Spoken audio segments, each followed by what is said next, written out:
Good morning student friend दोस्तों। आज मैं आप लोगों के सामने कुछ ऐसे 7 अहम पॉइंट्स लेकर आया हूं जिनको अगर आप फॉलो करते हुए अपने एग्जाम्स के लिए प्रिपेयर होंगे तो आपका एग्ज़ाम का प्रिपरेशन आपके लिए बिल्कुल इजी हो जाएगा और आप आसानी से एग्ज़ाम लिख सकते हैं। तो क्या पॉइंट्स हैं, चलिए एक एक करके हम उसको डिस्कस करेंगे। वीडियो को एंड तक देखें। तो दोस्तों 7 पीस ऑफ स्टडीज, जो 7 पी है उसमें सबसे पहला पी जो है वो है आपके लिए प्रिपेयर। सबसे पहले आपको मेंटली प्रिपेयर होना है कि आपका गोल क्या है, क्या आपको टारगेट है, क्या आपको अचीव करना है। पॉजिटिव माइंडसेट रखते हुए आपको तैयारी करनी है कि कहाँ तक आपको पहुँचना है। फॉर एग्जाम्पल अगर आप 10th और 12th के बोर्ड एग्जाम के लिए तैयारी कर रहे हैं तो वो आपको माइंडसेट करना है कि मुझे ये एग्जाम किसी भी हाल पास करना है। पॉजिटिव माइंडसेट के साथ बेस्ट मार्क्स मुझे इसमें हासिल करने हैं। यानी जो भी आप टारगेट है उसको दिमाग में रखते हुए आपको प्रिपेयर होना है। यही आपका फर्स्ट स्टेप होगा towards preparation for the exam. Student जो सेकंड पी है वो है प्रायोरिटीज या प्रेफरेंस। यानी आपको लाइफ में कुछ भी हो अपने स्टडीज से डाइवर्ट होना नहीं है। सबसे ज़्यादा प्रेफरेंस प्रायोरिटीज अपने गोल को देना है, अपनी स्टडीज़ को देना है। तभी आप इस दुनिया में कुछ पोजीशन, कुछ मुकाम हासिल कर सकते हैं।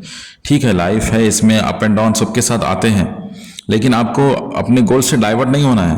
अपने गोल का सबसे आगे रखें और बेहतर है कि try to avoid parties, function, celebration, specially during exams. During जो लास्ट 50 और 100 डेज जो एग्जाम्स के होते हैं, इसमें आपको इन सब चीज़ों से दूर रहना है। टाइम वेस्ट करने से बचें। एक एक मिनट इंपॉर्टेंट होता है। सोशल मीडिया से तो कम्प्लीटली दूर रहें। फ़ोन बिना वजह यूज़ करके अपना टाइम वेस्ट ना करें गेमिंग, फेसबुक, इंस्टाग्राम वगैरह में। हाँ, अगर स्टडी पर्पस के लिए अगर आप कुछ सीखने के लिए इस्तेमाल करते हैं तो वो अलग बात है, लेकिन आपको फोकस करना है वो उस चीज़ पर जो एक्चुअली आपके लिए ज़रूरत चीज है। Focus on what actually matters to you, यानी इसको फोकस करें जो ज़रूरत है आपके लिए। अननेसेसरी टाइम वेस्ट ना करें और डेली अपने आप को रिमाइंड करें, अपने आप को याद दिलाएं कि मुझे ये मेरा टारगेट हासिल करना है, मुझे ये अचीव करना है। और डेली आप अपने आप को सेल्फ मोटिवेट करें, क्योंकि आपको डेली कोई मोटिवेट नहीं करेगा। खुद अपने आप को ये याद दिलाएं कि मुझे ये चीज़ हासिल करनी है, मुझे अपना ये गोल हासिल करना है, मुझे अपना टारगेट अचीव करना है। इसीलिए स्टडीज़ के लिए आप हर चीज़ को सेक्रीफाइस कर सकते हैं। जिसमें आपका टाइम वेस्ट होता है इसको छोड़ सकते हैं, तभी जाके आप कुछ पोजीशन, कुछ मुकाम हासिल कर सकते हैं, कुछ अपना टारगेट अचीव कर सकते हैं। जो स्टडीज़ का थर्ड पी है दोस्तों वो है प्लानिंग।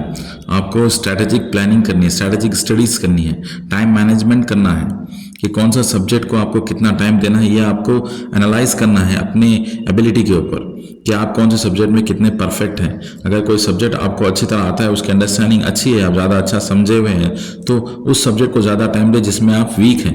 लेकिन अक्सर ऐसा भी होता है कि बहुत से स्टूडेंट क्या करते हैं, अगर वो मैथ्स में उनको इंटरेस्ट क्रिएट होता है, उस मैथ्स में परफेक्ट होते हैं, तो मैथ्स में ही ज़्यादा टाइम देते हैं और दूसरे सब्जेक्ट को छोड़ देते हैं। तो ऐसा हरगिज़ नहीं करना चाहिए, क्योंकि दोस्तों इसमें क्या होता है, आप अगर कोई एक सब्जेक्ट में 100 ला लिए और एक दूसरे सब्जेक्ट में जिसमें आप वीक हैं उसमें अगर आप 1 मार्क्स से भी फेल हो गए तो आप फेल ही कहलाएंगे।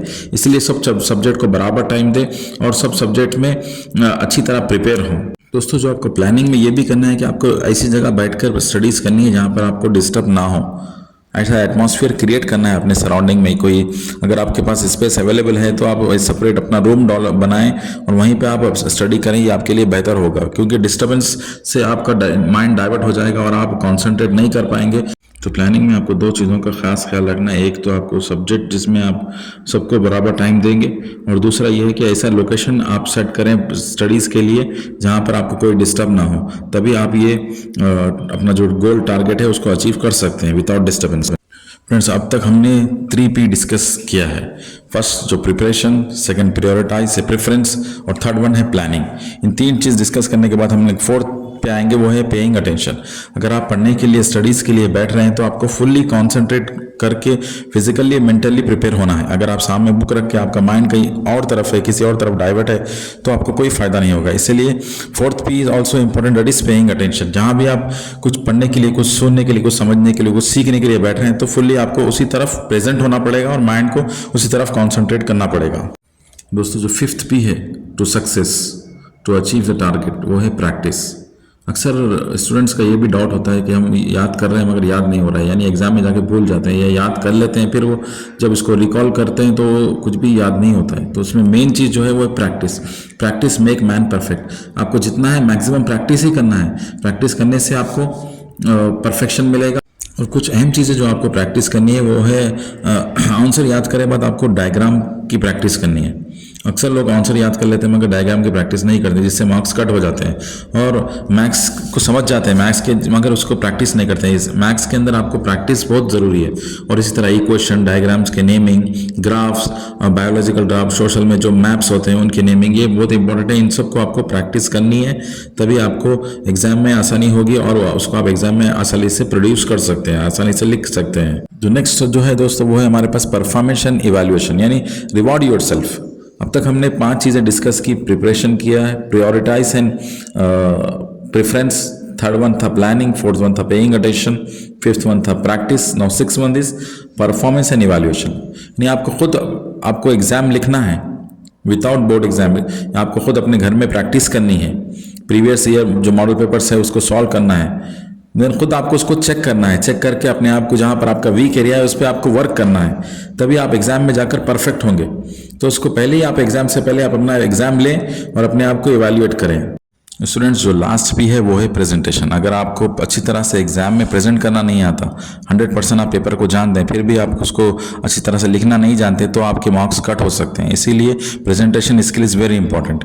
तो आप इसके लिए सबसे पहले आपको अपनी हैंड राइटिंग पे कॉन्सेंट्रेट करना होगा, क्योंकि सबसे ज़्यादा इंप्रेशन इसी से पड़ता है। क्योंकि एग्जामिनर जो होता है वो पूरा पेपर आपका चेक करते हुए नहीं बैठेगा, वो जो हाईलाइट्स पॉइंट है उससे आपको मार्क्स अलॉट कर दिएगा। तो इसलिए पेपर को ज़्यादा डिकोर मत करें और जितना हो सके हाईलाइट करके लिखें, और जो डायग्राम है इसकी इंपॉर्टेंसी को जानें, इससे भी आपके मार्क्स को जल्दी अलॉट कर दिया जाता है। तो ये 7 पीस थे जिससे आप लाइफ के कौन से भी एग्जाम में प्रिपेयर होकर इसको फॉलो करके आप प्रिपेयर हो सकते हैं और सक्सेसफुल हो सकते हैं। और इसी तरह के वीडियोस के लिए हमारे पेज को लाइक और सब्सक्राइब करें और शेयर करें। Thank you for watching this videos.